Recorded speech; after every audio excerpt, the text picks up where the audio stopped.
kapag kamahal mo, mahirap alisan yung relasyon, mahirap iwanan kasi nga mahal mo eh. Tsaka pag nasa relationship ka with someone that you love most, natatanga ka talaga, tsaka nabubulag ka talaga.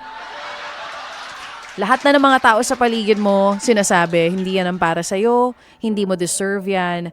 Pero mas nangingibabaw pa rin yung feelings mo towards that person. Hindi ko kayo masisi, no? Kasi lahat naman yata ng taong nagmamahal, mas pinapagana talaga natin yung puso natin more than yung utak natin.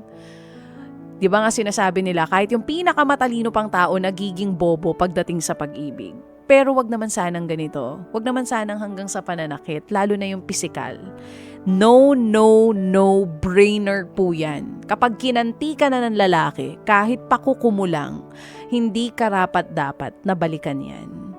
You deserve better than this. And walang ibang dapat magsabi niyan sa'yo, kundi ikaw din mismo. Kasi kapag pumapayag ka na sinasaktan ka ng lalaki, pumapayag ka na ganyan ang ginagawa niya sa'yo, ano pang hindi niya kayang gawin?